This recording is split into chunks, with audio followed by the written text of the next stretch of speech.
안녕하세요. 결혼한 지 2년 만에 이혼하고 지금은 다시 자유로운 싱글 라이프를 즐기고 있는 30대 여성입니다. 다진한 과거 이야기는 해서 뭐하나 싶어 주변 친한 친구들에게도 이랬다 저랬다 말한 적이 없었는데 며칠 전 남편한테 뜬금없는 연락을 받고선 황당하기도 하고 어이없기도 하고 그래서 이렇게 제 이야기 좀 해볼까 합니다. 이미 헤어져서 남남이 되었지만 편의상 남편이라고 칭해볼게요. 남편하고는 제 나이 29의 지인의 소개로 만났고 당시 저는 직장을 다니는 평범한 회사원이었죠. 사실 남편에게 처음부터 호감을 가졌던 건 아니었어요. 비록 10분이긴 했어도 약속 시간보다 늦게 나온 것도 마음에 들지 않았고 저는 제가 키가 작다 보니 남자는 키가 어느 정도는 컸으면 했었거든요. 그리고 소개팅을 주선했던 지인 말로는 남편 키가 180 정도라고 했었고요. 하지만 막상 만나보니 정말 많이 쳐줘봐야 175나 될까 싶은 게 그래서 여러 가지로 소위빈정이 상했었달까요. 하지만 그럼에도 불구하고 이내 결국 저는 남편에게 마음의 문을 열 수밖에 없었습니다. 왜냐하면 남편이 무척이나 저에게 적극적으로 다가오기도 했고 어떻게든 제 마음에 들기 위해서 노력하는 게 느껴졌거든요. 그런데 그렇게 남편과 연애한 지 1년쯤 되던 때였어요. 사실 당시 저는 친정아버지는 오래전 돌아가셨기에 친정어머니와 단둘이 살고 있었거든요. 이 부분은 남편도 연애 초 때부터 알고 있었고요. 아무튼 그러다 하루는 친정어머니가 저를 붙들고 진지하게 하실 이야기가 있다고 하셨습니다. 그런데 왜 그런 느낌 있잖아요. 상대방의 눈빛만 보고도 보통 일은 아니구나 싶은? 그날 제가 딱 그랬어요. 친정어머니의 목소리가 전에 없이 불안하고 뭔가 두려움에 가득 차 있는 것 같았거든요. 그리고 어째서 이런 슬픈 예감은 빗나가는 일이 없는 건지 친정어머니가 어렵게 꺼내신 이야기는 충격 그 자체였습니다. 췌장암이라고 하셨으니까요. 원래는 제가 신경 쓸까 그게 걱정되어 끝까지 숨기려고도 하셨답니다. 하지만 막상 그러려니까 저만 보면 눈물이 차올라서 감정 조절이 안 되시더래요. 그리고 저는 그런 친정어머니를 보면서 제 자신이 몹시도 한심하고 증오스럽기까지 했어요. 그제서야 전에 없이 마른 친정어머니의 몸이 노랗게 떠버린 얼굴이 눈에 들어왔으니까요. 그나마 핑계라고 하면 당시 반년 이상을 제가 회사 일로 친정어머니와 살던 고향집을 떠나 있었다는 거. 하지만 설령 남들이 저를 이해한다고 해도 제가 제 스스로를 용서할 수가 없었네요. 아무튼 그리고 1년 후 친정어머니는 결국 세상을 떠나셨어요. 그리고 저에겐 친정어머니께서 생전 안 먹고 안 입고 모으셨던 몇 억의 목돈이 생겼습니다. 저는 이 돈을 단 한 푼도 허투루 쓰고 싶지 않았기에 그냥 그대로 통장에 넣어두었고요. 한편 친정어머니까지 돌아가신 이후로 저는 소위 어디다 마음을 두어야 할지 모르겠더라고요.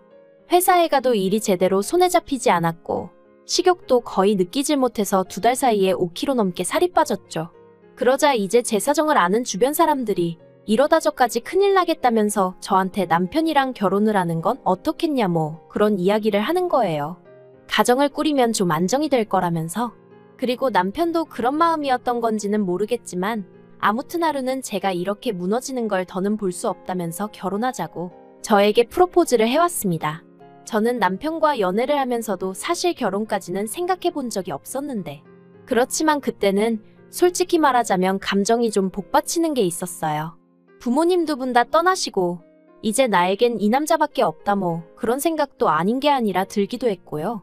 그래서 남편과 부부의연을 맺게 되었죠. 하지만 막상 프로포즈까지 받고 결혼 준비를 하나씩 시작해보니까 그동안 내가 이런 남자랑 사귄 건가 싶을 정도로 솔직히 생각지도 못한 혹은 제가 예상했던 것과는 다른 부분이 너무나 많았습니다. 일단 시작은 직장이었어요. 남편은 늘 입버릇처럼 말하기를 자기가 모기업에서 IT 개발자로 일하고 있다고 했는데 실은 개발자까지는 아니고 개발자들이 모여있는 사무실에서 그 사람들이 업무에만 집중할 수 있도록 잡일을 도와주는 뭐 그런 정도더라고요. 솔직히 알고 나선 어이가 없었어요. 하지만 남편은 제가 얼마나 자기한테 관심이 없었으면 그걸 착각하고 있었냐며 오히려 제 탓을 하대요. 자기는 예전에 분명히 개발자가 아니라 개발자 비슷한 뭐 그런 일을 한다고 몇 번이나 저한테 말했었다면서요. 그러면서 저더러 제가 대충 들어놓고 왜 갑자기 사람을 거짓말쟁이로 몰아가며 실망이네 어쩌네 하는데 당황스럽기도 하고 정말 내가 잘못 기억하고 있는 건가 싶은 게 아무튼 그래도 이때는 그래 직함이 뭐가 중요한가 중요한 건 성실함과 사람됨됨이지 생각하고 제 스스로를 납득시켰습니다. 한심하게 들리겠지만 솔직히 말하자면 남편에게 세뇌라도 된 건지 괜한 사람을 잡았나 싶은 생각에 미안한 마음까지 들더라니까요. 그런데 그게 다가 아니었습니다. 남편은 시부모님께서 제가 다른 건 다 마음에 드는데 고아라는 게 마음에 걸린다며 저희 결혼을 탐탁치 않아 하신다 뭐 그런 이야기를 전해왔는데, 물론 친정아버지야 일찍이 돌아가셨지만 친정어머니는 제 나이 30이 넘어서야 돌아가셨는데 그것도 고아라고 하나 싶기도 하고, 그래서 이때 저는 고민 끝에 남편에게 헤어지자고 했어요. 솔직히 정신적으로 이래저래 스트레스도 심했고 제가 달리 바꿀 수 없는 부분을 문제 삼아 결혼을 반대하신다 하니 뭘 어떻게 해야 할지 아예 방법을 모르겠었거든요. 그런데 남편이 저를 붙잡았습니다. 이렇게 쉽게 포기할 거냐면서 자기가 어떻게든 시부모님은 설득해보겠다대요. 그리고 대략 2주 정도의 시간이 흘러 만나게 된 남편의 표정은 무척이나 복잡해 보였습니다. 제가 시부모님이 뭐라고 하셨냐고 솔직히 말해달라고 했어요. 도저히 나를 며느리로 받아들이고 싶지 않으시다 하시면 어쩌겠냐고 놔주겠다고 하면서요. 그러자 남편이 그건 아니랍니다. 시부모님께서는 그렇게 죽고 못 사는 사이면 어쩌겠냐면서 할태면하라고 하셨다나요. 하지만 덧붙이시기를 대신 금전적인 지원은 10원 하나 못 해준다고 그러시더래요. 그러면서 남편이 그래도 괜찮지? 우리 힘으로 시작해보자 그러는데 제가 이땐 정말 멍청하게도 그냥 어쨌든 남편이 허락을 받아왔다는 게 고맙기도 하고 시부모님하고 부딪히는 일이 쉽지만은 않았을 텐데 미안하기도 하고, 그래서 금전적인 지원이 좀 없으면 어떤가 그렇게 단순히 생각을 했지 뭐예요. 남편은 저에게 자기가 모아놓은 돈이 1억이 있다고 했고, 그래서 그럼 그 1억에 제가 가진 돈 중 2억을 더해 작은 아파트 하나를 사면 되겠다고 생각을 했어요. 원래는 대출을 받으려고 했는데 남편이 하는 말이 돈이 아예 없으면 모를까, 그것도 아닌데 이자까지 내가면서 대출을 왜 받냐고 하도 반대를 해서 그냥 제가 좀 더 보태는 걸로 얘기가 되었죠. 그리고 청첩장이 나온 이후론 남편하고 계속해서 눈품발품 팔아가며 부동산을 돌아다니기 시작했어요. 그런데 막상 마음에 드는 집을 발견해 계약을 하려니까 남편이 이 핑계 저 핑계를 대며 자꾸 돈을 안 보내주는 거예요. 결국 기다리다 못한, 아니 참다 못한 제가 왜 돈을 안 보내고 자꾸 질질 끄냐고 단도직입적으로 물었습니다. 그랬더니 남편이 한다는 말이 실은 자기가 자존심이 상했었대요. 제가 2억을 보태는데 자기는 1억밖에 못 보태는 상황이 쪽팔렸다나요? 그래서 어떻게든 하다못해 돈 1,000만 원이라도 더 마련해보려고 주식을 했다면서 어이가 없었죠. 그 말을 들은 제가 왜 상의도 없이 그랬냐고 지금이라도 팔고 얼른 정리하라고 했어요. 그리고 그 돈으로 집이나 빨리 계약하자고 했죠. 그랬더니 한다는 소리가 정리는 못한답니다. 순식간에 30%가 빠져서 뭐 기다리면 오를 주식이라서 지금 빼는 건 진짜 멍청한 짓이라나요. 화도 나고 답답하고 진짜 뭐라고 말을 해야 할지 모르겠더라고요. 하지만 어리석게도 파혼까지는 생각을 못했어요. 가장 먼저 사람들 눈이 무섭기도 했고 또 남편은 남편대로 미안하네 어쩌네 하면서 앞에서 어린애처럼 엉엉 울어대니 차마 모질게는 못 대하겠더라고요. 그래 이 사람도 어떻게든 잘 좀 해보려다가 이렇게 된 걸 텐데 내가 이해해주지 않으면 누가 이해해주겠나 싶은 생각도 들고, 그래서 결국 신혼집은 제가 해가기로 하고 그렇게 저희는 시골을였습니다. 그런데 결혼한 지 반년쯤 지났을 때예요. 남편이 부쩍 회사 일이 힘들다며 불평불만이 많아지더라고요. 다른 직원들이 자기를 무시한다 어쩐다, 학벌 가지고 사람을 깔본다 뭐 한다. 그런데 저도 회사 생활을 하고 있었으니까 남편 이야기를 들어보면 딱히 무시를 한 것 같지도 않았고, 까놓고 말해서 남편이 자격지심이 있는 것처럼 느껴지더라고요. 그래서 언젠가 한 번은 남편에게 자기가 상황을 보는 방식을 한번 바꿔보라고, 아니면 자기도 이참에 공부를 더 해보던가 했는데 저더러 네가 로봇이냐며 공감은 고사하고 어떻게 그렇게 정떨어지게 말을 하냐며 아주 길길이 날뛰더라니까요. 그래서 더는 그렇게도 조언할 수가 없었고 그저 남편의 앓는 소리 죽는 소리를 들어주기만 했는데, 그러다 하루는 남편이 폭탄 선언을 해왔습니다. 회사를 저랑 상의도 없이 때려쳤다는 거예요. 상사한테 찾아가 하소연을 했더니 저리 싫으면 중이 떠나라고 했다나요. 그리고 그 말을 들으니 상사마저 나를 무시하는구나, 내가 못 때려칠 것 같아서 저런 소리를 하나 싶은 게 울컥했다면서, 그래서 그냥 내 떠납니다 하고 나왔다고요. 어이가 없어서 제가 어떻게 그럴 수가 있냐고 했어요. 회사 생활을 기분 내키는 대로 하는 사람이 어딨냐고, 나라고 좋아서 다니겠냐고 하지만 이미 벌어진 일을 어쩌나 싶어 더는 따지지도 않았습니다. 어차피 이렇게 된 거 이참에 공부를 하든 뭐라든 해서 이직이나 하라 했죠. 그리고 대신 집에 있는 동안 서툴러도 괜찮으니까 살림 좀 도와달라고. 그랬더니 알겠다대요. 하지만 살림은 고사하고 남편은 그 어떤 일도 하지 않고 하루하루를 보내기 시작했습니다. 남편은 제가 출근할 때까지도 일어나지 않았고 퇴근 후에 집에 오면 절 기다리는 건 설거지거리로 가득한 싱크대와 여기저기 던져져 있는 일거리 뿐이었거든요.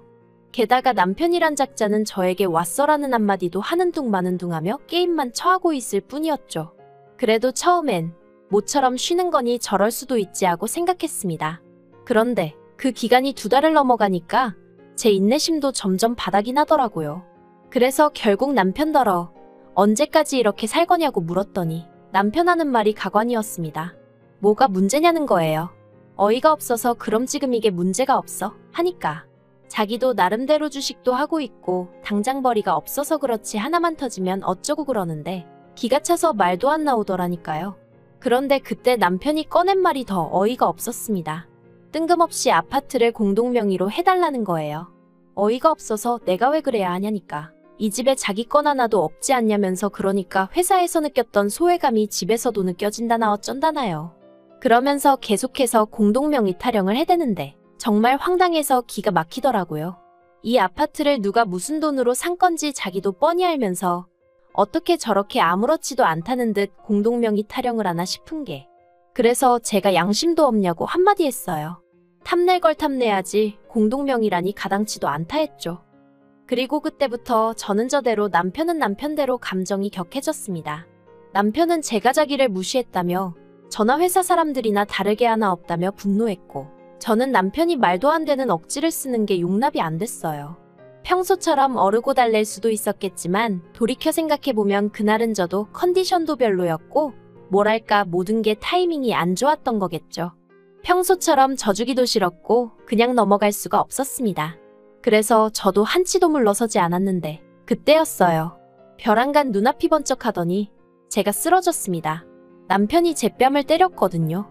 처음엔 순간 상황 판단이 안 됐어요. 뺨은 얼얼하지 귀는 멍하지. 태어나서 처음 겪어봤기에 황당하고 어리둥절한 마음도 있었죠. 그런데 눈앞에 씩씩거리는 남편을 보니까 아내가 맞은 거구나 싶은 게 그제서야 뺨은 욱신거리고 눈에서는 눈물이 쏟아졌습니다. 제가 남편더러 미쳤냐고 소리를 찔렀어요. 그랬더니 남편이 네가 먼저 열받게 했잖아 하는데 전형적인 찌질남이 내 남편이구나 하는 생각이 퍼뜩 들더라니까요. 그리고 그제서야 결혼할 때부터 거짓말한 거, 돈 문제로 사람 속인 거, 시부모님이 어째서인지 매번 저한테 미안하다 하신 거, 말이 나와서 말이지만 그렇게 저를 반대하셨다는 남편 말과 달리 시부모님은 늘 저를 보면 안쓰러워하시고 미안해하셨어요. 그래서 그땐 반대하셨던 게 마음에 걸리셔서 저러시나 보다 생각했는데 돌이켜 생각해보니까 시부모님은 어쨌든 당신들 아들이 개차반인 걸 알고 계셨던 게 아닌가 싶기도 하고 아무튼 회사를 때려친 이후로는 저한테 기생하며 카드값을 내달라고 하는 것도 부족해서 집 공동명의까지 탐내다니 내가 왜 이런 인간에게 당하면서 살아야 하나 싶대요. 그래서 지금 나 때렸냐고 고맙다고 그랬어요. 이한대로 우리 결혼 생활은 여기서 끝났다 생각하라고 했죠. 그리고는 핸드폰 챙겨서 바로 화장실로 도망쳤고 덜덜 떨리는 손으로 경찰을 불렀습니다. 이후로는 남편이 동네가 떠나가라 악을 써댔지만 결국 제 집에서 나가게 되었죠. 그리고 그 일이 있고 며칠 뒤 남편에게 연락이 왔습니다. 자기가 반성 많이 했다면서 마지막으로 한 번 만나서 얘기 좀 하자 하던데 설마 했지만 결론부터 말하자면 역시나였어요. 남편이 기껏 한다는 소리가 부모님도 다 돌아가신 마당에 제가 이혼까지 하면 사람들이 저를 얼마나 깔볼지 저더러 모르겠냐 했거든요. 네 팔자가 세니 어쩌니 그러면서 사람들이 쑥덕거릴 텐데 너 괜찮겠어? 회사에는 뭐라고 얘기할 건데 그러는데 이 사람 정말 비열하구나 싶은 게 치가 떨리면서 사귈 땐 왜 몰랐을까 하는 후회뿐이었죠. 아무튼 카페에서 만나 그런 이야기를 나누고 있었는데 전 도저히 그런 남편을 용서할 수가 없었고 그래서 마시고 있던 과일 주스를 그대로 남편 얼굴에 끼얹어 버렸습니다. 그랬더니 딸기니 뭐니 안에 들어있던 과일 찌꺼기가 그 사람 머리와 안경에 들러붙어 있는데 그 꼴이 우습긴 하대요. 사실 마음 같아선 저도 그 사람 귀싸대기 한 대 시원하게 갈겨주고 싶었죠. 하지만 그러면 이혼할 때 저한테 불리한 일이 있을 것도 같아서 그렇게는 못했어요. 한편 주수세례까지 받고 악에 바친 남편이 저에게 욕을 퍼부어댔고 결국 카페 사장님이 경찰을 부르고 나서야 저는 남편에게서 벗어날 수 있었습니다. 그렇게 서로 밑바닥까지 다 보여주고 나니 이혼은 오히려 쉽게 했어요. 결혼 생활이 짧아서 위자료 같은 건 못 받았고 그나마 위로가 되었던 건 그 과정에서 남편 재산을 알게 되었는데 주식에 넣었다던 1억은 2천도 안 남아있더라는 거죠.